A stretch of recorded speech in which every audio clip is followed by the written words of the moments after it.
You're listening to the Modern Saxophonist Podcast.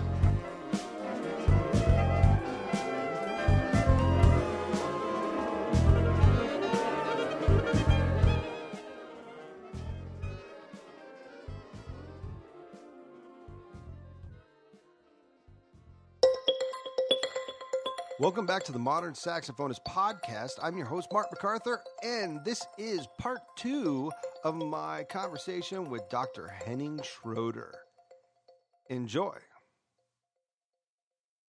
Okay, so everybody, we just had a little bit of technical difficulties, but we're just going to try to pick up right where we left off. So as I remember, Henning, we were talking about composers and writing for saxophone. There was a little bit of stretch there where you were talking about that, and I couldn't hear you. So is there a small paraphrase you've got of that?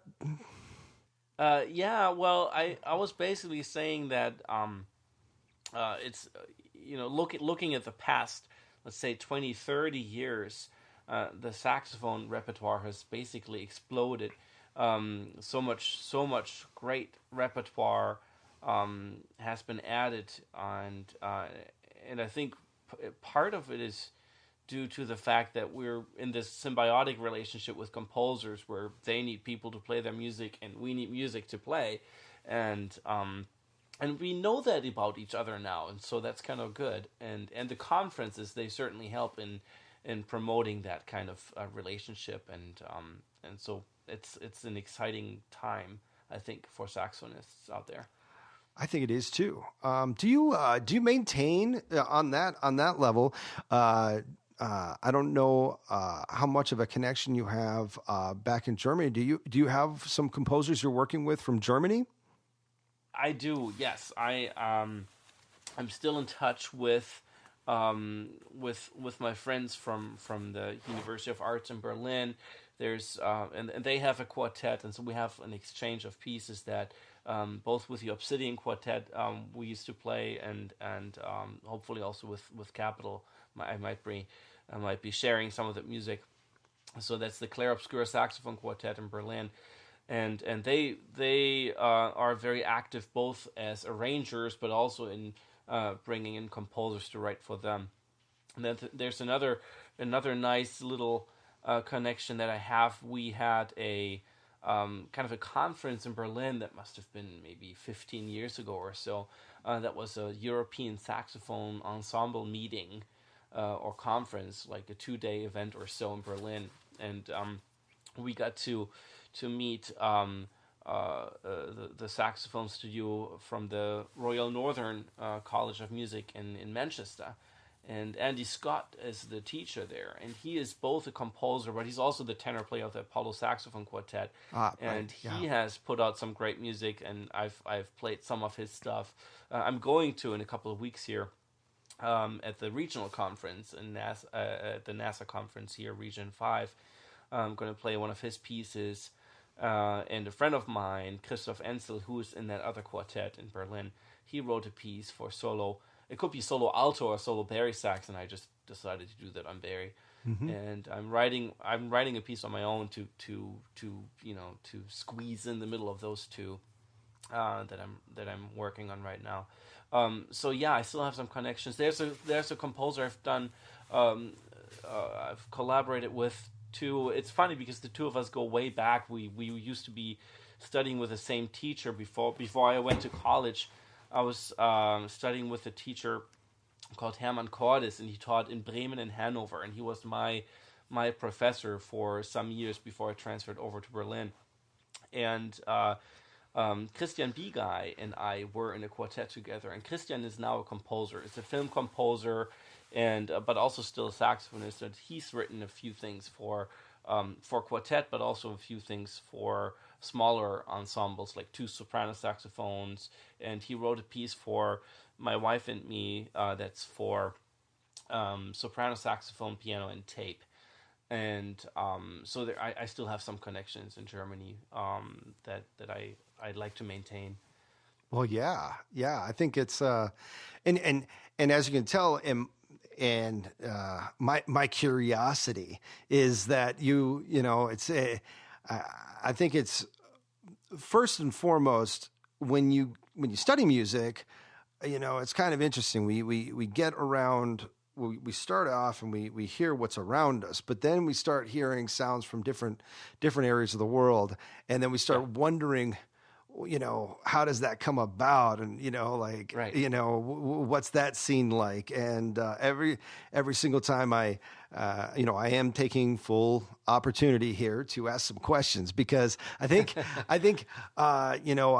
for a period there, I was really enjoying, like, say, Amstel and some of the things coming out of the Netherlands, and hearing some of this music that I'm not, it's a bit, it's just got a different sound to it. And so as we, as we do this, that's why I'm interested to hear. I'm going to, just have to check some of these things out, and maybe we can get some of the YouTube links of some of the performances so that some of our listeners can check that out. Maybe we can post that on our Facebook page, along with, maybe in the under 10 line when we release it, so that our listeners can check those links out and hear what you're talking about, which would be very cool. It's interesting because you mentioned Amstel Quartet, or if you go back to the teacher generation of that quartet, if you look at the Aurelia Saxophone Quartet with Arne Bornkamp and those guys, and that's a different sound than what we have in Germany, and there's a different tradition of playing in the Netherlands than there's in Germany. And then in England, as I mentioned, in Manchester, it's entirely different. And it's a completely different kind of repertoire. And what I think is nice about the development of the internet now, and things like this podcast, is that we have much more of an awareness of the different kinds of sounds. And I think, and we're trying to adopt those. Or in Germany, you could grow up, you could be immersed in the Rascher school, or you could be more influenced by the French school, and I have a little bit of both in my upbringing, because I went to master classes on both sides of it, so to speak. Right. And I think that we're starting to see now that with all these different wonderful schools, that you now also have these kind of hybrid players, or that they take a little bit of everything, and they're not quite so dogmatic. And in my case, I took a lot of inspiration from non-saxophonists. I went to a lot of piano master classes and clarinet master classes, or even voice master classes and that sort of thing, to just hear what they do and how they talk about music, and taking all of that in. I think it's interesting. But the different regional differences in Europe are very interesting. Mm-hmm. Like French, and even Paris is different than Bordeaux, and then Amsterdam is different than Berlin, and then Denmark has its own little way of playing, and Italy and Spain. There's so many different little nuances there. And Agreed. It's interesting to see how we all take a little bit of everything now in our performances. And we even talked a little Japan, and that's a whole different vibe and different approach. And absolutely, absolutely. And this is the power. Henning, I keep on. It's really interesting. I keep on having this same conversation with everybody on this podcast, and it's really it really has started to develop a theme. Now, this is clearly something that I know on the podcast I've been saying before, is that I'm basically a mutt. I'm a mix of just about every school of thought, and I got to tell you, somebody comes in with a good idea and it works, I'm stealing that as quick as I possibly can, because I just want the best for my students. And I think what's interesting is how many saxophonists of today are actually aspiring to that, are pulling from multiple sources. Look, you mentioned Rascher style. Wilde Zumwalt. And I heard, that recording, and I unfortunately couldn't be there at that NASA convention, but he performed on on an Adolph sax, an original Adolph sax, and that recording is so serene and so beautiful. And you sit there and you go, okay, now, and this is Wildy certainly knows older instruments and how to manipulate and really maximize an older instrument, what you're doing. And you sit there, are you telling me that I can't have appreciation for that? That's exactly. I think that would be such a ridiculous loss of just a gem in what's happening. So I think if anything, we're just getting into what you were saying, an appreciation across the board. Well, and also a desire. I mean, we would be doing the saxophone a disservice if we were not picking up on all those different colors, because it's an instrument that has the capabilities to produce so many colors. Whether you play an old, a vintage instrument or a new one, that's the advantage of the saxophone, I think, is that we allow it to have these different nuances, that we give it a jazz color or a classical color, that it can sound like a voice or like a cello or like an oboe, or it's kind of like a musical chameleon. And if we don't recognize that, I think we're not taking full advantage of what's really possible with the saxophone and use the full palette of colors for our interpretations. And it takes is to listen to all these different schools and what other people are doing and other instruments. And I've always enjoyed that. I have a very eclectic taste in music, and so to me that kind of comes natural. But I think you see that more and more now that saxophone players are doing that. Yeah, so if you're talking about a student and specifically, I mean, I just want to hear your thoughts on it. I know I could probably pipe in here, but I just want your thoughts. Is you talked about having an eclectic palette, and you talked about listening. Is there now? But for saxophone, we know that there's in some ways, sometimes you have to in order to produce that. There's things that have to happen. I mean, if you want to be someone who can grab all those colors and do on the saxophone what you're hearing, what's some things that you would give advice to some young players that have never explored this? What would you have them look into? Oh, actually, this is where it starts. I think, and I tell this all my students. I teach things other than saxophone too. I teach music history, music theory, and that sort of thing, and I have a little bit of an ethnomusicology background too. So, what I tell everybody who is in any shape or form involved in music is, aside from practicing, the thing that you have to do the most is listen to quality music. Pick good recordings, and you should be either playing your horn or whatever instrument you play, or listening to music basically 24/7. And I think it'll ultimately, feed. They feed off of each other. The listening and the playing. I think you automatically do that.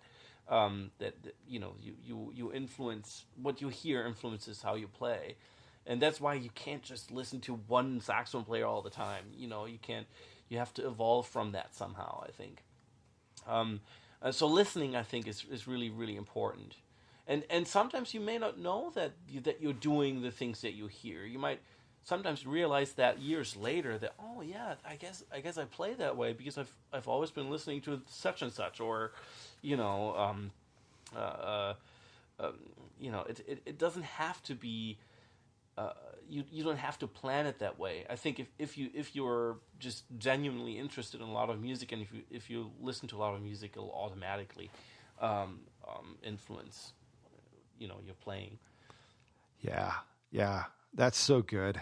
That is so good. I've I can call back. I had a student a while ago, and it was so funny. A really fine student, Derek Granger, and he came back, and I just asked him because I'm out of curiosity. He went on to study with Tim McAllister while I was at University of Arizona, and I just went, okay, man, I just want to ask you. So what did out of everything else, what did you have to work on most fundamental wise that I might have missed?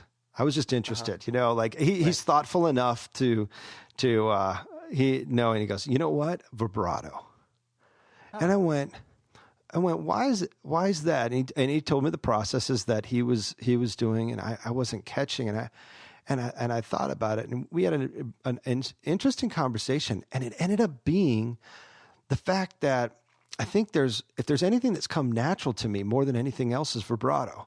And I think if I remember right, I got to tell you, growing up, it was all about 1930s, 40s, 50s musicals. And then any music from that time period. And you listen to that time period and there's just vibrato everywhere. And the singing and the playing and just everything, and not even just saxophone, just in everything. And I remember just knowing what a vibrato is supposed to sound like and just doing it. I've never really even when my teachers tried to teach me the pedagogy of doing it, I was like, well, that's kind of weird. I don't know if right. I don't know. Does it really work that way? I just kind of do it, and it sounds good, right? And so apparently, when I did need to figure out how to teach it, and after having him show me what he learned, I went, okay, I'll do it that way from now on, and it's worked. Right. But I sit there, and there's things that you just pick up by ear that you just never even. I love what you said. Years later, you're like, oh. I guess that just happened.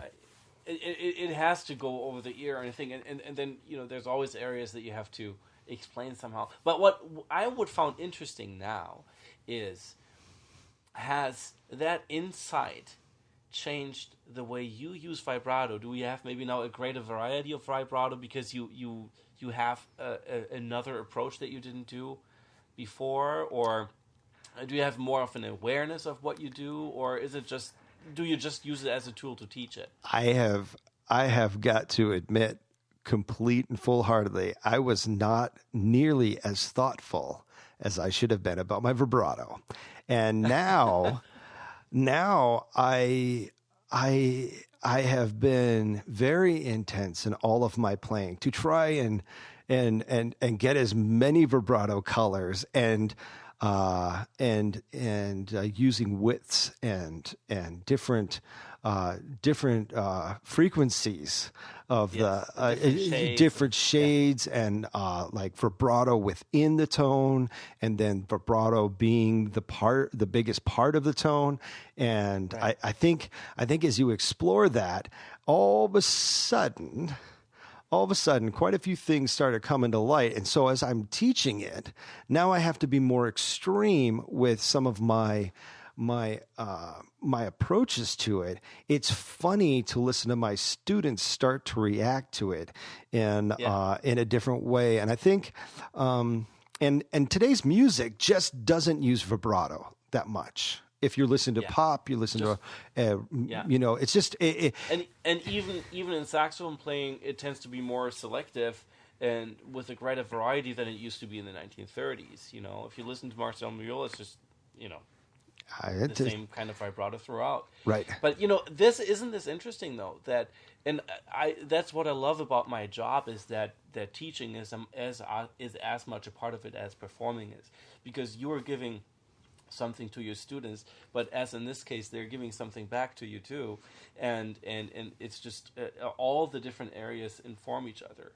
So I think my teaching informs the way I play, and vice versa, and this is just what's so beautiful about this community. If you're open-minded enough, then there's something you can learn from just about anybody. Well, I am always thoroughly interested, and so much so I started a podcast. Wow! Tell me more about that. Well, I'm going to say this about what's happening. since you're such, you're a listener and you've been, your comment, and I have to admit to our listeners that this last year, I had to do a processing. We took some time off of producing podcasts and getting out there. There's both a time commitment, a commitment from your family, and a commitment to even the saxophone community to be able to do this with joy and with really the kind of intent that it really deserves. I mean, here we are. We're able to talk and do this, but last year there was some costs to me that ended up happening, and I have to say, Henning, that our conversation that happened at the Sax Day or after the Sax Day was a huge jolt to me to get this thing kicked back up. I'm glad. And I have to admit to our listeners that this is a huge joy to be able to talk like this and to share. And I've now received messages from students who've been impacted. I mean, there's somebody down in Arizona that sent me this beautiful email, just basically saying that they've based their future decisions to be a musician based on some of the things that were discussed here on the podcast. And so I realized that there's some encouragement happening here. And there's another person just sent saying that this is a niche that needs to be filled. And I agree.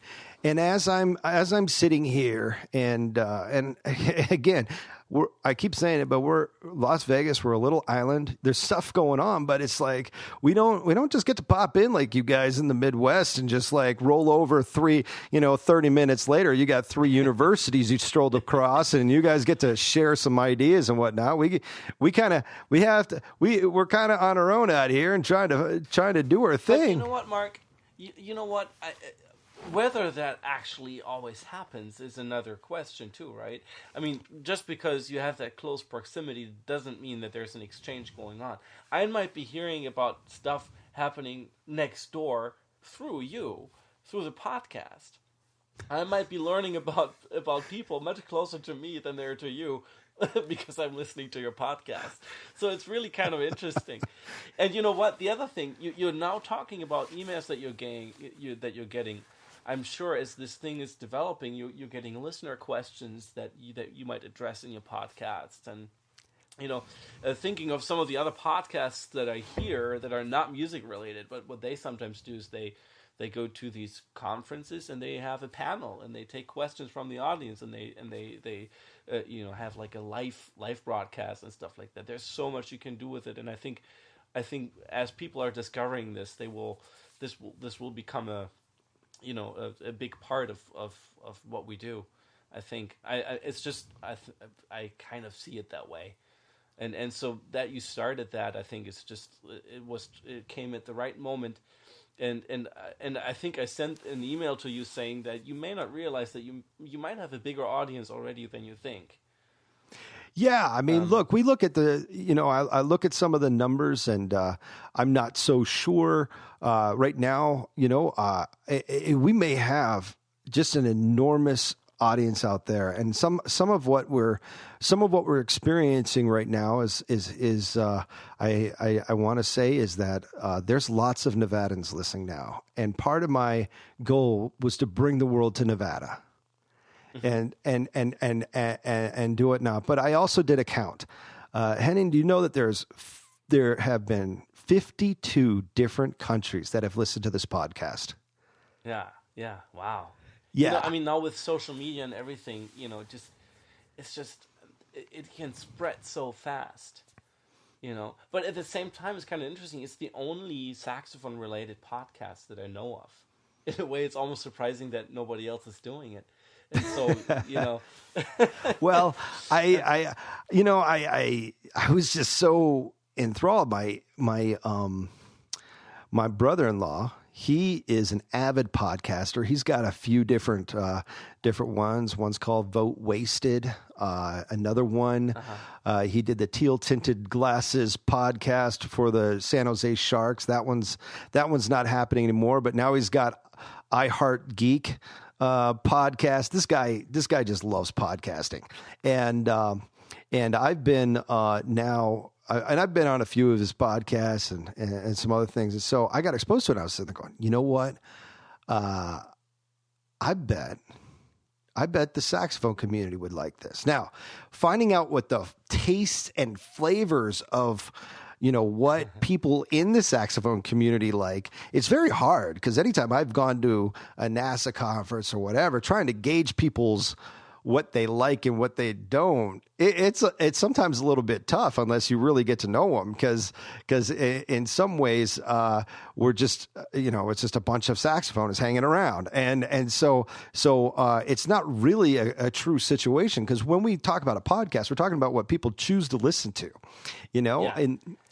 so I've been wanting and desiring that feedback so that we know that we're hitting it right, and my heart is for education. So I'm going to tell you what's happening right now is that I'm going to continue to doing interviews like this with people like you, Henning. I want to make sure that some of the great players and teaching professionals out there today have a voice. They get a chance to talk and be on here. Somebody contacted me the other day about, hey, I'm releasing a CD in 2 months. Is it? I'm like, I'd be honored. Let's do this. Like, this is what this podcast is for. Come on. And so that's going to continue. I just released a podcast that's a roundtable format, basically based on, and we're going to do topical things. And one of the one that we just covered was Soul and Ensemble Festival, which is big for all our middle school and high school guys out there that are using that as a launching point. And you should use that as a launching point to have access to starting a solo. Finding out what that's like, standing in front of an audience as a solo player or as an ensemble member, small chamber group member, and then so we're going to continue to do that and pick different topics. But I've just made the decision, and this will be coming out shortly. I'm going solo. I'm going to do a part of the podcast that is just going to be me. And some of my thoughts and certain things, and I've got some plans for that, and looking forward to seeing what transpires with that. And Henning, since part of this is that I'm saying this is because one, you got me so fired up doing this, and part of it is that I might have wanted to pull the world closer to Las Vegas. That might have been my initial, but now I just want people to be able to, in a conversation, share their thoughts, like what's happening right here, and people understand that I think one of the things we miss when we see a performer on stage or when we see somebody giving a masterclass is we miss the passion in the voice of what they actually believe in their playing and their teaching and what makes a difference in what they do. And you're demonstrating that, of course, with such energy and I just hope that everybody who ends up listening to our guests, they check out CDs, they check out where they're at, they if it struck you that it was such a impactful thing to them, that you invite them to work with your community, because really, if you happen to be in a community, that's your area of direct influence, and anytime you get to bring somebody out from outside and impact the world, man, I got to tell you, and I think this podcast reveals some things about, because I haven't had I mean, there hasn't been a heartless guest at all. I got to tell you, we've got some brilliant, dynamic, passionate, and completely excited about the saxophone people who have come on this podcast, and it has definitely been my honor to be able to host this. Well, and I think you're approaching it just the right way, because you have a nice variety there. You have these topics that are relevant for the young player and for the professional, and because even the roundtable, I listened to that as well, and it's important for us to listen to this from a teacher's perspective as well. Like, why, remind me, why is it important to send students to solo ensemble? What do they get out of it? And I'm not always thinking with the perspective of a band director, and that's important. And so I got something out of that, and listening to all the wonderful guests that you've had on, and both in master classes or in introducing their topics, or just having a conversation like we are having. I always find that inspiring. And when you have these conferences, there is so much going on at the same time. You can't hear everybody, and you end up hearing kind of the same people again and again, because they're playing some important piece, and sometimes you miss things that you wish you would have heard. And this gives you an opportunity to get to know some of those hidden treasures that otherwise you wouldn't necessarily hear about. So I always enjoy that, and I think you're doing some of that with the podcast. Yes. Well, with that, I'm going to tell you, our community. This is an invite. Okay, I'm being very serious. This year is dedicated to production. It is dedicated to letting voices be heard. I've got an entire calendar year of 2017 of podcasting, and I'm here to talk. So if you want to be on, you can hear how the conversations flow. It's conversation. I mean, I'm not going to sit here and grill you or make you feel uncomfortable or put you on the spot. That's not my point. And Henning can attest to this. We did not plan this out. We had absolutely. There's no prep work. This is not a. I'm not looking to tax your life, or I'm not looking to tax my life. I get to get on here and talk some saxophone, and anytime I get to do that, it's just a huge joy. And so the open invite is here.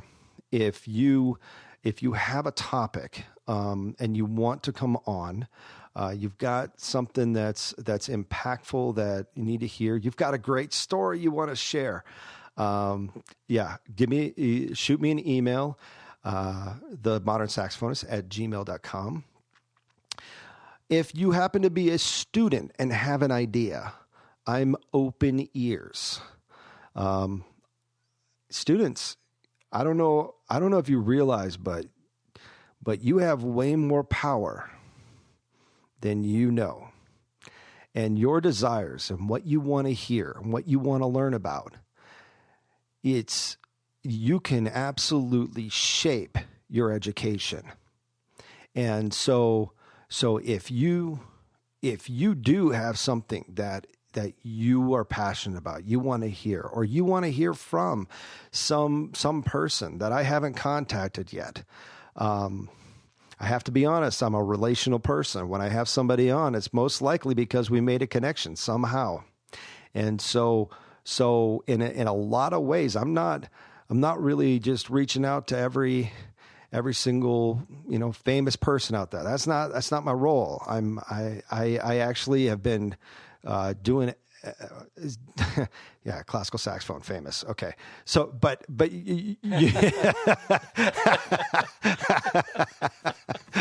let's face it. Let's face it.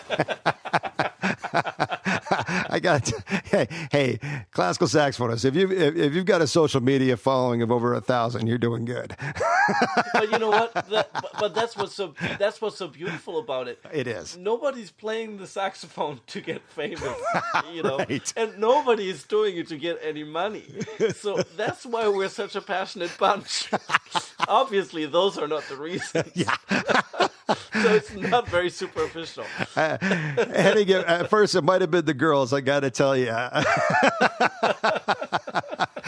It is a shiny instrument. Yeah. But I think we look at how we interact and I think I remember some of my best models were the fact that I was able to look to some of the people that I respect the most, communicating with those who I respected for coming in and working with us or being with us. And I think one of the greatest things is honoring. And one of the things that the best honor that you can give is your time. And in a lot of ways, and students, you get to give that as well, because if you want to show the greatest honor to your teachers and to those who influence you, is give of your energy while you're giving your time, and full cooperation and full engagement. And that doesn't mean that you're just a yes man. That means that you're engaged in the learning process and having a blast. And I think. Boy, Henning, you got me fired up over here, man. I'm ready to go, and so I'm about to preach. Get my preach on, yes sir. So, oh man, you should look at your face right now. Those headphones got nothing on your face right now. Yeah, But the headphones suddenly don't look quite so pink. They're anymore. not so pink right now. They look pale compared to me. I love it. Oh, well, this has been a real true honor. And yes. Henning, could you tell everybody where they can find you and or any kind of websites or anything you'd like them to be pointed towards? Oh, sure. Well, I'm on Facebook, as everybody is, I'm sure. I have a studio page on Facebook, too. My studio is at Ohio Northern University, and I try to be good about posting what's going on and sharing some things. Also, if stuff is going on elsewhere, I like to share that, too. So if you have something that, you want people to know about, I'd be happy to post it on my page. And, you can find me at Ohio Northern University. And the Capital Quartet website is in the process of being updated, so that'll reflect my membership as well. We just, when we were in Las Vegas, we were just our photos done and stuff, so right, it'll look all fresh and new. And so those are basically the places where you can find me. And I'm always happy to receive emails or messages, and I try to be good about responding as much as I can, and because at the end of the day, I think it's all about just being passionate about this, and I'm not stingy about how I see the world and how I teach, and so I'm happy to share my views and opinions and all of that. So. Yeah, well, if they didn't get that by what we've been talking about in this podcast, I don't know where they're at. Hey, if you fast forwarded to the end for some known what reason and think you got to, you should probably go back and listen to this whole thing. But hey, everyone, once again, my name is Mark MacArthur, and this is the Modern Saxophonist Podcast. You can reach the website, www.themodernsaxophonist.com, on Twitter @themodernsax, and again the email is themodernsaxophonist@gmail.com. I'm just kind of sitting here and just I'm inspired. And I hope that you are, as listeners, inspired to just, I don't know, do something for me. When this episode comes out, be a part of the community. Share the episode. If you liked another episode, share it. We've been noticing, and we can track some of those numbers. And I mean, it's amazing how little our community promotes other people and what they're doing. And I think it would be, Henning, you said you're not stingy. Well, I know that. I've already witnessed you sharing and putting a highlight on the what we're doing, and I really appreciate that. And I'm encouraging and I challenge our community out there that it will say nothing of you other than the fact that you promote saxophone. And don't be afraid to share another saxophonist performance. Don't be afraid to share another saxophonist ideas that you agree with or even sort of agree with, and promote the another ensemble or whatever else. Because in the end of the day, we are here doing what we're supposed to do, and so are you. And so if we appreciate each other and are grateful for what each other are doing, I cannot think of, I can imagine the momentum and the storm that we would have of support for saxophone that I think would happen if we were all in agreement that we are saxophonists, we appreciate each other, and we're going to show that appreciation. And the more we can do that, I think the more huge saxophone days and huge enthusiastic seas of awesome kids just having a blast is going to happen. And so, Henning, thank you very much for spending the time. And for the rest of the community, let's get practicing. Yeah, absolutely. And thank you so much for having me. And you are really doing some great work, and I'm truly honored to be a part of it. You bet. Thank you, Henning, and take care, everyone. Bye-bye. Thank you. Thanks for tuning in to this episode of the Modern Saxophonist Podcast. You can find us at www.themodernsaxophonist.com. We're also on Twitter @themodernsax.